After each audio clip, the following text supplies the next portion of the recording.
There is no better start to a purposeful life than functional training for men. Being able to be strong, big, agile, flexible, and enduring at the same time is not a pipe dream reserved for top athletes, but it is within the reach of every single man out there. And I will tell you how to do that. This is my full guide to maximize the ability of your body to be the most purposeful possible. So pay attention, because this will go fast. And we're going to cover a lot of ground in this video. We are going to go fast and we're going to leave the bullshit behind. So pay attention to my words. I'm fucking tired of the bullshit when it comes to fitness videos anyways. So let's skip that part. There are 5 ways that you can improve the functionality of your body with 5 different forms of exercise. And if you do all 5, then you are him. Basically a Giga Chad among men. The Adonis Greek god who you're supposed to be. You're going to be a purposeful young man on this path, trust me. But doing exactly what? So, the first part is functional training itself. Training particular movements and functions that we utilize on a daily basis. This is what we could also call unofficial exercise. Basically walking, carrying heavy things, stairs, swimming even, rebounding on a trampoline. All of these are included within this category of functional movement training. These are the ones that build your ability to move generally, and they are the ones that we base all training upon. So basically everything that is not laying and sitting fits within the functional training category if it's not an official exercise routine. And the coolest part of this, the most important one as well for increasing our functional ability to move, is just doing a lot of movement, like parkour. I'm going to talk about this. Vaulting over things, jumping off things, jumping onto things, jumping over things, jumping onto and grabbing onto things. Doing gymnastics in this sort. All of this fits within the functional exercise category, as well as just getting up. It is all very good for becoming a Giga Chad of function. And it is said that we do not stop playing because we grow old, but we grow old because we stop playing. So the goal here basically is to never stop playing and never stop moving in a fun manner, like trampoline jumping. Who doesn't like doing that? Like, why did you stop doing that? Because of you're a mature adult or something? Yeah, with chronic back pain. Just find things to jump on, jump over, and vault over as well. Find one thing that you can jump over that you normally wouldn't jump over. And that is the exercise for this particular type. Roll over surfaces. Do anything that would be considered gymnastics, like when you spot a random pull-up bar opportunity. These are all great opportunities to build in exercise into our days without having to hit a stinky gym.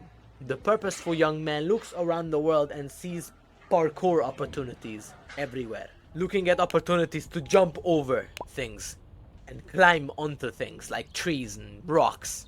We can call different parts of it gymnastics or pilates or whatever, but it's all about functional movement in our day-to-day lives and never stopping to move. The goal here is to stay moving, and that is where all the benefits come from of youth.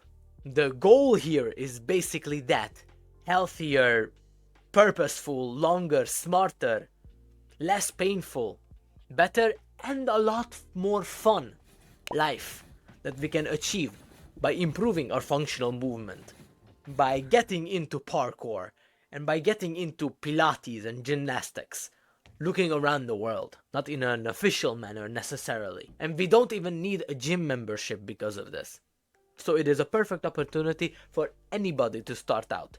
You can screenshot these programs that I'm putting here on the screen for improving our functional movement. These are just some of the exercises that are used to improve it. And it doesn't even require downloading a 30-day to get 6-pack abs application that you probably have seen.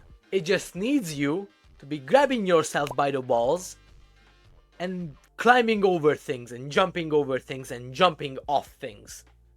Defying the retarded societal expectations that you should not jump over things and jump onto things and jump off things when you're an adult. Who made up that rule? Tell me that guy.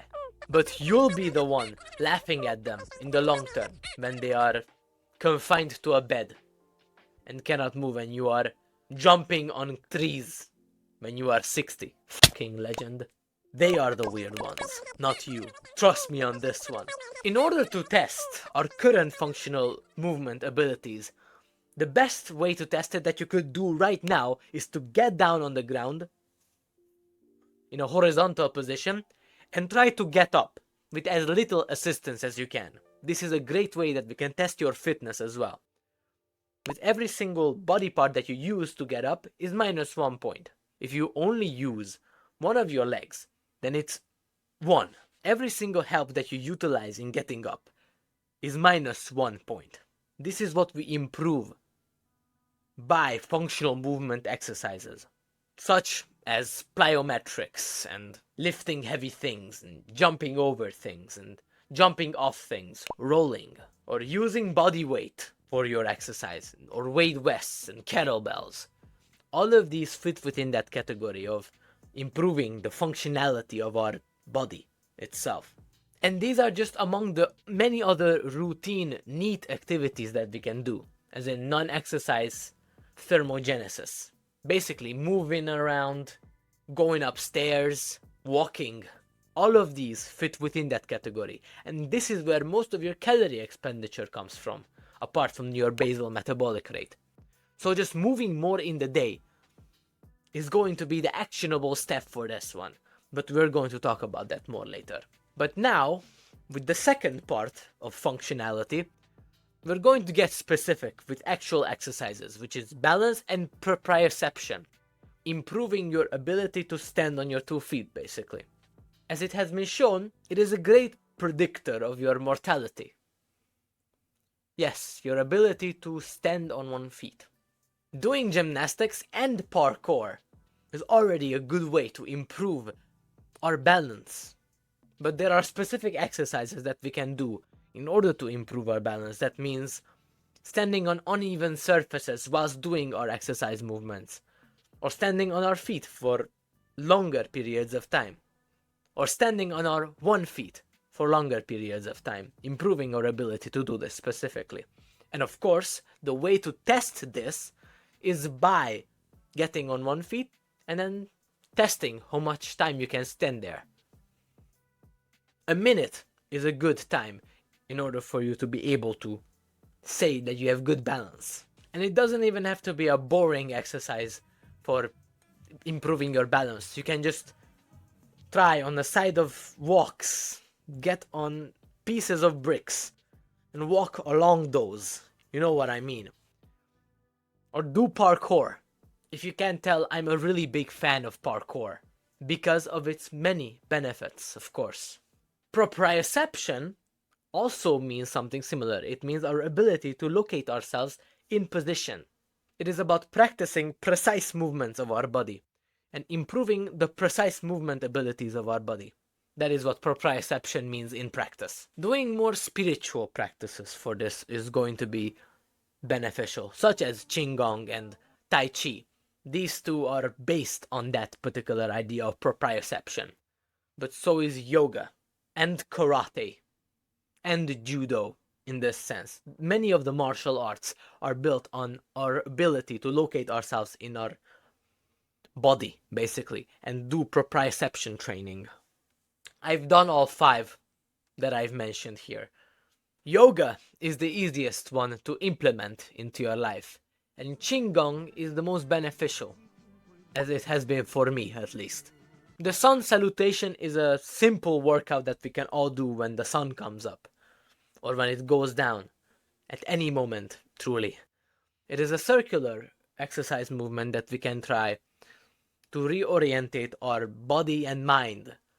Yoga has these many benefits to it, And the sun salutation specifically is really simple and it is really hard. Basically impossible to mess up if you try. And Qigong, it looks very funny when you look at it in videos. I'm greatly in favor of it. It is like being a ninja. Living your inner child here, okay? Remember to not grow old. And stay moving. Qigong is a great opportunity to do that exactly. And it helps us improve the next part of improving our functional movement, which is speed and agility. It is the third category. How fast you can do an exercise.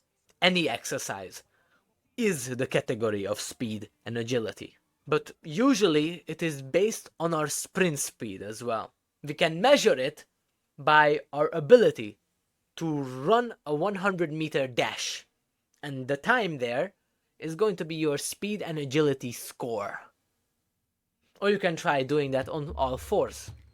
Possibly also a good way to test your agility. The exercise routine to improve our ability to be speedy is doing a sprint workout. As in sprinting for 2 minutes, resting for 2 minutes, and then sprinting again for 2 minutes on any surfaces basically, and measuring the distance that we did and trying to beat every single time the distance that we have previously done. Doing this for 5 cycles. And there you have already got your workout in for the day. It is something that you can do basically anywhere in the world. The only requirement here is a phone, a distance that exists, a surface basically, and your balls.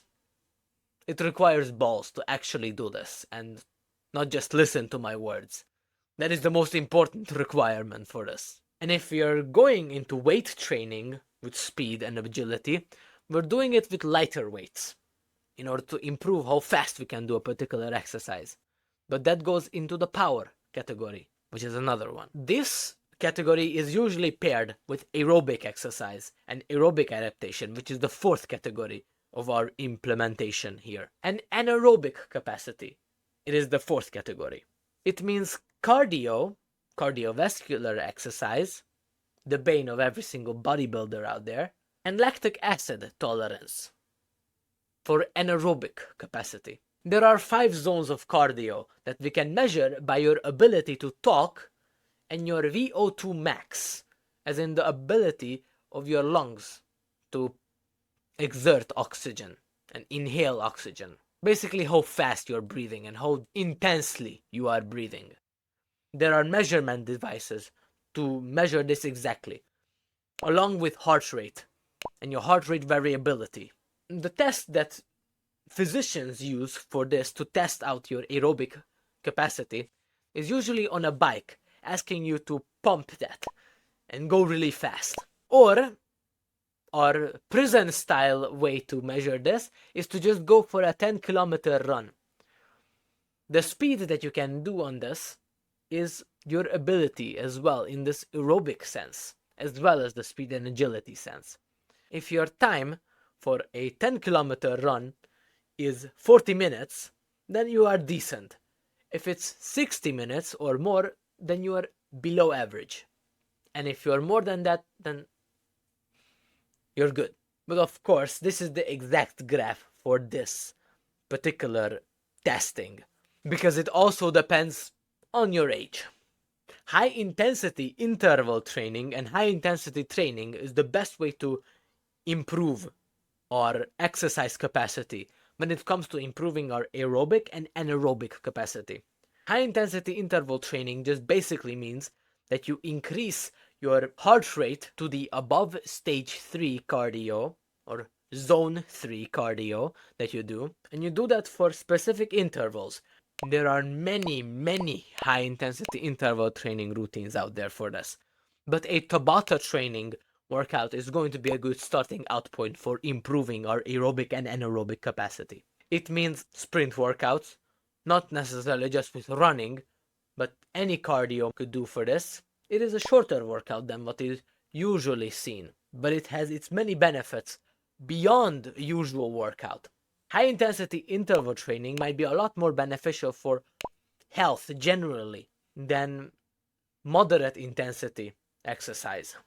And for anaerobic adaptation specifically, another option is going to be super slow training, which means increasing the time under tension for our muscles more than what we would usually do. Doing it for above 30 seconds, being time under tension above 30 seconds.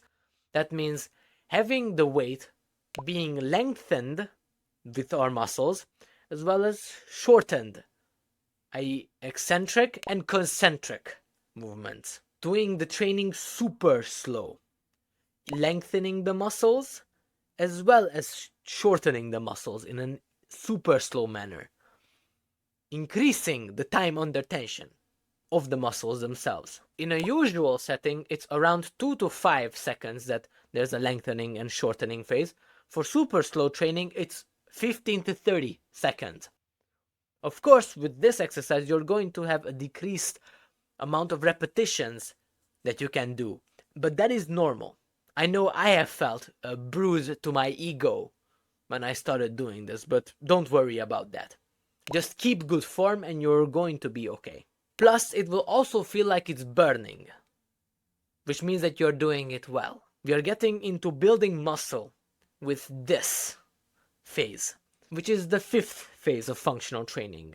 Muscle endurance, size, flexibility, and additionally, aesthetics, or size, and strength, of course. This is the primary focus of bodybuilding workouts.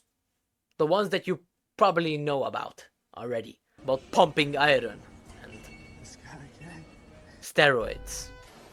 You know what I mean. The focus here is to build muscle strength, size, endurance, and flexibility. Strength, for the first, is measured by your 1 repetition maximum, or the amount of weight that you can push out in one eccentric and concentric movement with good form. But the good form is a questionable part of this. To build strength specifically, a 3 to 5 split is going to be important for building a workout routine. That means 3 to 5 sets of 3 to 5 reps with 3 to 5 minutes in between them for 3 to 5 days a week, for 3 to 5 exercises. And the focus of strength building is going to be on compound lifts, training particular movements rather than on particular muscles. That means on focusing on compound lifting exercises such as squats, deadlifts and bench presses, pull-ups, pullovers, pull-downs, leg presses, possibly in a full body workout split or an upper-lower push-pull workout split as well. These are the opportunities to utilize strength building exercises to build strength, usually with being close to the 1 repetition maximum, around 80% of our 1 repetition maximum for strength training. So that means that if you want to build your strength, you would want to have 80% of the weight of your 1 repetition maximum. And doing that for fewer sets, fewer reps, with longer rest. It takes more time to recover from strength building workouts, focusing on compound movements, as I said. And usually it also requires a calorie surplus in order for the benefits to come from improving our strength. That is why strength people, maximizing on strength, look very big and bulky. Focusing on good form within those exercises and full range of motion, strengthening the muscle groups within the movements themselves. A maximal time under tension for strength training is also optimal for building strength. Near failure or post-failure workouts here are possibly beneficial. Near failure meaning that we are 1 to 3 repetitions going near failure or going to failure and doing an extra couple drop sets after finishing the weights. Here is a sample strength training workout in order for you to screenshot if you're curious about improving your strength. For flexibility, we actually do stretching. Guess what? That is beneficial for flexibility. For the love of God, stretch, people. It ain't gay, I swear. For this, we're going to be utilizing dynamic stretching at the beginning of the workouts. That means moving more actively at the beginning of the workout to get going, and static stretches at the end of the workout in order to prepare the muscles for recovery better. Static stretching meaning that we hold the positions rather. At the beginning of the workout for the dynamic stretching, a good strategy for this is to do 20% of your one repetition maximum at the particular machine or weight that you are going to do. That means that if your one repetition maximum of your bench press is 100 kilograms, that means doing 20 kilograms, or basically just with the bar at the stretching phase. There are many stretching modalities that you could try, but it is very important to do the stretching in order to avoid injury and improve the flexibility of your body to become a supple leopard, you know? Improving our flexibility is also a part of becoming more purposeful with our body and improving the functionality of our whole body. So don't skip on that, okay? I know I've been skipping stretching for 2 years, okay?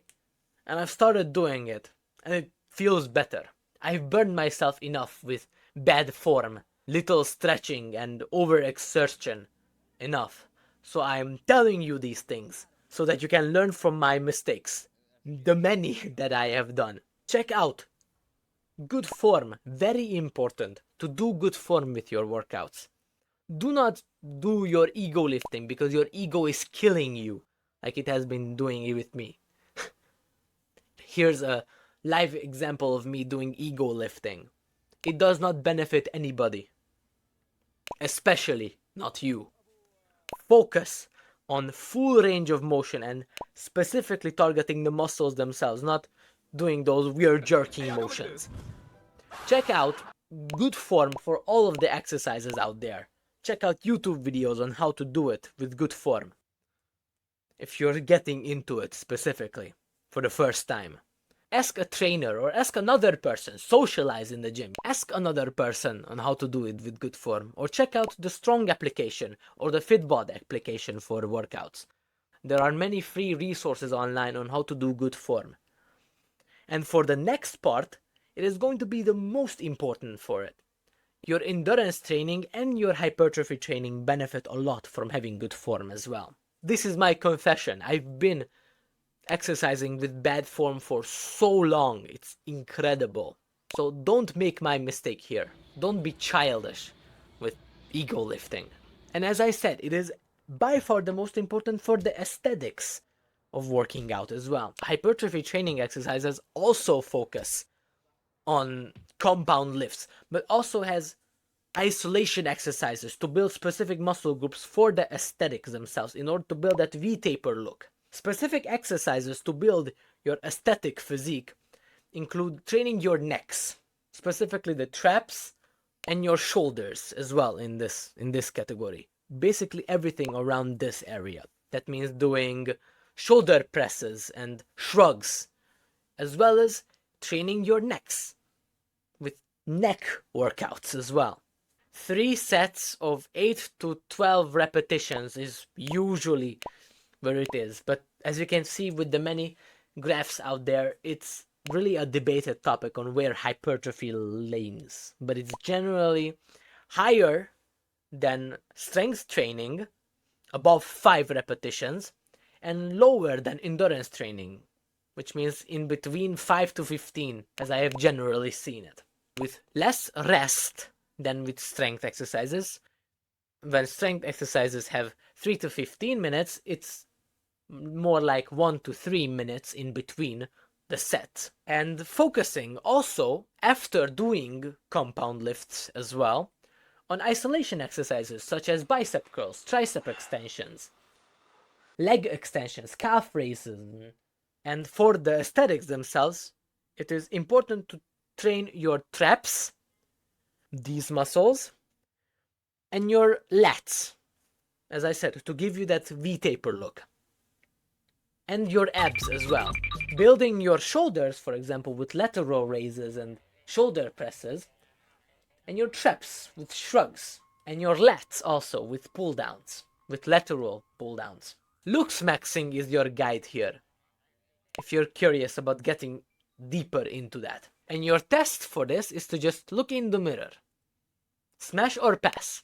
Now we've got the training itself covered, but the most important part of it, of functional movement, comes, which is recovery. It is very important for us to be good at recovering from exercise. Using the 80-20 rule for exercise is generally accepted here, as in focusing on the three biggest and most important parts for recovery from exercise, which means improving our sleep, improving our diet, and improving our stress management, among many other recovery opportunities, both chemical supplementation that we can try, or also electrical stimulation, like whole body vibration, or electrical muscle stimulation. I'll mention a couple supplements that you could try in order to help in your recovery. The most beneficial and the most studied for this is creatine monohydrate by far, but others include sodium bicarbonate, or basically baking soda for recovery,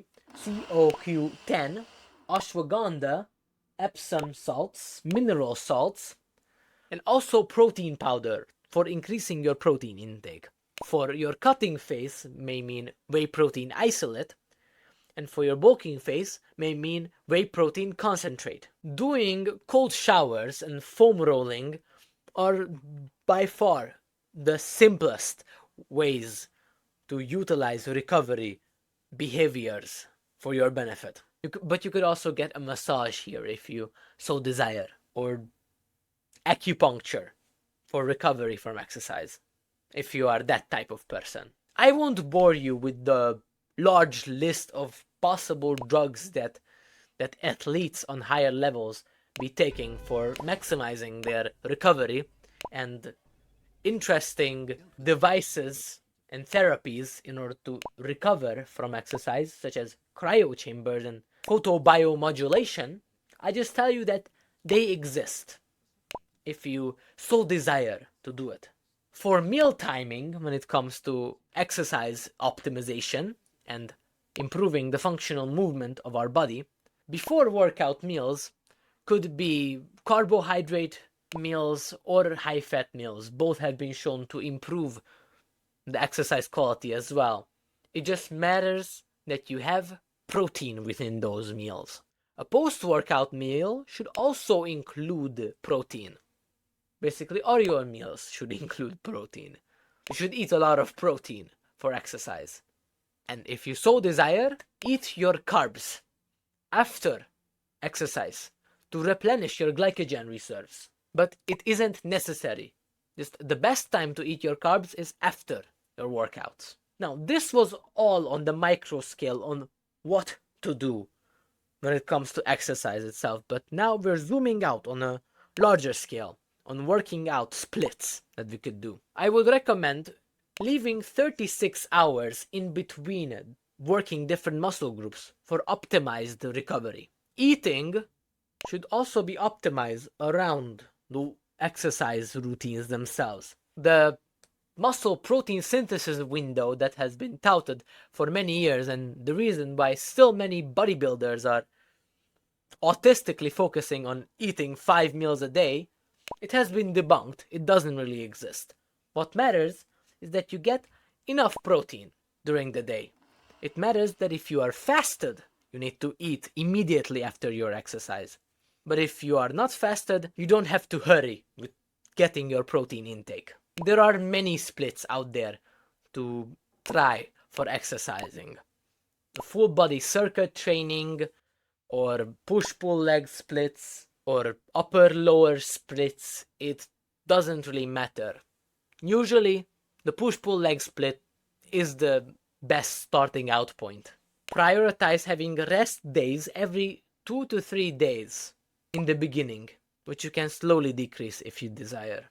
Zooming out further on the monthly scale, utilize progressive overloading, as in increasing your sets, repetitions, range of motion, and improving your form, possibly also your time under tension in this period, in order to not let the muscle adapt to your specific exercise routine. Because it is a sad fact that it does, literally. It is also important to vary your exercise routines. So if you're doing a push-pull leg split, you can switch to an upper-lower split monthly, possibly, to optimize for your muscles so that they don't get adapted to your specific workout routine. So vary it up. That is why I talked about so many different exercise routines in this video. If we just focus on the ones that I've mentioned in this current video, then you can already create your workout routine for a year and not be left with guesswork. Don't let your muscles and your body grow complacent, because that is how you grow old. And many of the disadvantages of a sedentary lifestyle happen to you. But as you can see, you can build movement into your routine very easily by just doing parkour or jumping over things. You don't even require a gym membership. But which one I still recommend to improve your strength, endurance, size, and flexibility. You could try first endurance training, running for longer periods of time, and then do hypertrophy training for growth of the size of your muscles. Then you can try strength training, going from full body training to push-pull leg splits, and then to body weight and gymnastics training, and then to kettlebell training, and then to doing yoga workouts or Pilates and official gymnastics and parkour workouts. And with these functional movement exercises, we've already covered a year plus for you to maximize your life potential with exercise. Don't skip out on this. The benefits of being able to move are so vast and great for your purposeful living. And plus, you can also combine them all, doing cardio in the morning, resistance training in the afternoon, and yoga in the evening. Also to optimize for your sleep. Or implementing Pilates, plyometrics, and parkour into your daily life. Or if you plan on doing none of that, at least implement exercise snacking into your routine. Moving every single hour, standing up from your work every single hour, and doing 25 jumping jacks or 10 burpees, or just doing gentle chair stretches or office workouts, basically. This builds up for a better life. Don't sleep on it. Even if you don't start a formal exercise routine, you can do these office workouts or these home workouts in order to optimize for your life. Literally just get up every hour, set up a reminder on your computer or on your phone to get going. Just do it for the fun of it already. I use Flux personally for this. You could also get a standing chair or a treadmill under your foot, or just take the stairs more. Park farther away from the grocery store and just get up every hour or get up every 90 minutes for 20 minutes to optimize for your ultradian cycles. Get specific with which habit you're going to replace if you do plan on starting a formal exercise routine. Get specific at when you're going to do it, how you're going to do it. Plan the implementation of your habit. Create a 5-minute action plan for it. A thing that you can do right now that only takes 5 minutes, that gets you closer to getting a formal routine. But then actually do it. It is easier said than done, obviously. But it will take time in order for you to get the benefits trickling in. But the time will pass anyways, and guess what? You're going to be 5 years older in 5 years. So why not exercise during that time? Think about what are your limitations for this. Because I know it 100% fits within the category of time, effort, and money. But I'll tell you that all of these excuses are BS. And you can optimize for them. If you have little time, just do some exercise snacking. If you have little money for it, just do body weight workouts and sprint workouts. If you don't like the effort, then start out with Qigong or yoga workouts. They are literally so simple, nobody can fail at them, basically. It is such a net positive that I have a great vigor in telling this to you as well. You'll also save effort by exercising. You'll become stronger, bigger, that makes your life generally less effortful. You also save time as well by increasing the time you have on this planet and increasing your health span. Plus, you also save money by not having to spend so much on medication and improving your productivity as well. You'll also improve your learning, your memory, your hormonal health. You increase your BDNF and neurogenesis, meaning you'll be better at absorbing information and maintaining a good memory. It makes sense from all angles for you to do it. The time will pass. The pain will come. What is stopping you from actually doing this right now? Write it down. Write it down in the comment section. I can flood you with every single workout routine possible and every single idea out there, every single technique and every single action that you can do. But without you actually doing it, it is all worthless. I know you can do it and it has so many benefits for your life. Just get up and do 10 push-ups right now. That is going to be the difference between a purposeful young man and entertainment watching. That is the most important part of it. The why you are doing it. Write down why you are doing it. Why you would want to do it. I can guarantee you that if you do not have a why to do this, you're just not going to do it. We must connect exercise with your purpose in order for it to be ever done. If we don't, you won't. Ever. It is the ultimate reason for not moving. So get a piece of paper and write it down. Why exercise is going to benefit you on your purpose. The benefits only matter if you cognitively get it and emotionally feel it. Then you behaviorally do it, actually. If you cognitively get it and emotionally feel it, you're just going to do it. Only if you discover your purpose in doing so can you start doing it with purpose. Write down the reason why you think that you were born and connect it with improving the functionality of your body. Because I guarantee you that it does. Make it part of your story. Make it part of your story and your creation and you will feel compelled to do it. Trust me, it is one of the best decisions that you can make to improve the functionality of your body. You will feel compelled, just like me, in doing it. Not in a pathologic manner, but in a healthy manner. I believe that all of your bad habits and all of our lack of action comes from this lack of purpose that we may feel around it. It comes because we are disconnected from our purpose. If you see your purpose, you know and you feel it, you are just going to do it. That is my point here. And if you don't, then just join our school community. The Purpose School is the top link in the description.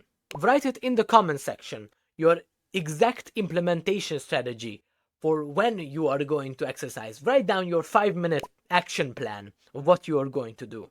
An action that you can do in 5 minutes in order to get you closer to implementing the exercise routine. And if you're still not sure about what particular exercise routine to fit into your own particular routine, then here is this prompt that you can put into the AI of your choice, or ChatGPT or Claude AI or whatever you use. Put this prompt in, which I'll put in the description down below. It will help you fit it exactly in your routine for your exact type of person. Check out the strong application and YouTube videos for doing good form in all of the exercises. Like, subscribe if you so desire, and remember to waste no more time arguing about what a good man should be.